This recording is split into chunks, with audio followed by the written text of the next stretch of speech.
40 to 50 million tons of food is sent to landfills each year, plus another 10 million tons is left unharvested on farms. This food waste translates into approximately 387 billion calories of food that went unconsumed. With 50 million Americans, including 16 million children, struggling with hunger every year, these are startling figures. It is estimated that 30 to 40% of all food in America is wasted. That's 40 million tons, not pounds, but tons of food wasted.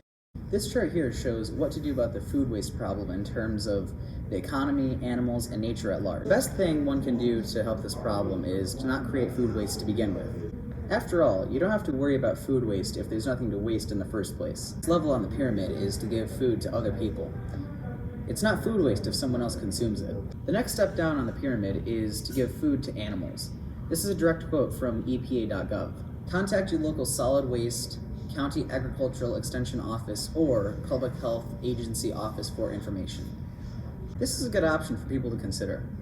Besides that, depending on the owner's diet, animals can't really healthily consume a whole lot of human food. And where the waste is really occurring. It's important to note in the U.S. and the Western world largely, consumer losses represent the vast majority of what we're throwing away. So this is what you're eating at restaurants or what you're taking home and disposing of.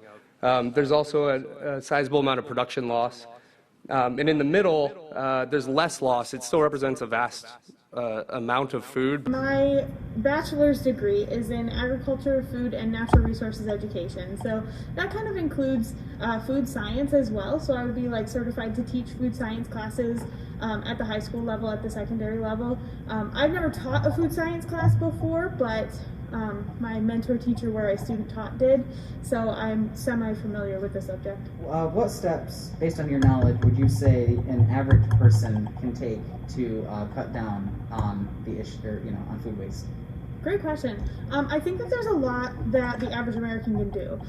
It kind of starts with the education level, though. Like, if people understand and move past the stigma of, for example, Best Buy dates on food that you're purchasing, or the way that your produce looks in the grocery store. So much of food waste happens at that first level where consumers aren't knowledgeable enough to know that sometimes produce doesn't look shiny and it doesn't all look like a consistent color, and it might have dents in it, but that doesn't mean that it's bad for you, and that doesn't mean that it's not okay to eat. And so much of that produce at the grocery store level isn't acceptable to the consumer, so that contributes to a big portion of food waste. Also, a lot of times consumers buy food, don't eat it quite as quickly as the Best Buy date, and that Best Buy date really is more of a recommendation. It's the best buy. It's not necessarily the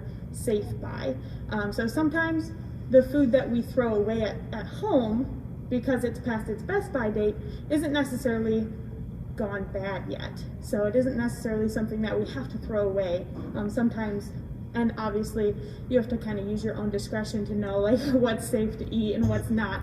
You probably shouldn't be eating things with mold on it, or things with that smell weird or whatever, but a lot of the food that we throw away at home is still okay to eat.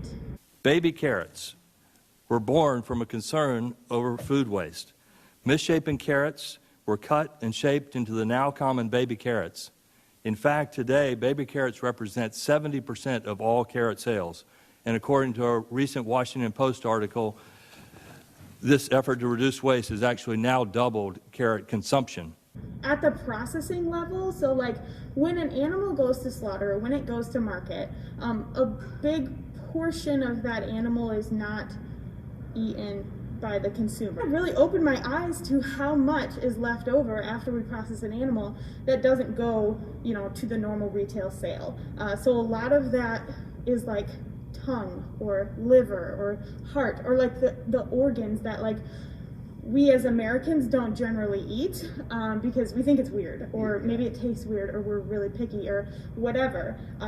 We just have that stigma in our mind of this is not something that humans eat, of changing the stigma of what's safe to eat from an animal, and so that we wouldn't waste as many of those parts, like those organs.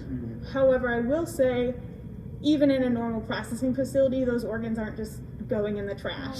You know, a lot of times we're still taking those organs and we're, you know, putting them in dog food or cat food, or like using them for like byproducts of other like non-food items. So those aren't necessarily just like being thrown away, but Okay. we could as humans eat them more if we wanted to change the cycle.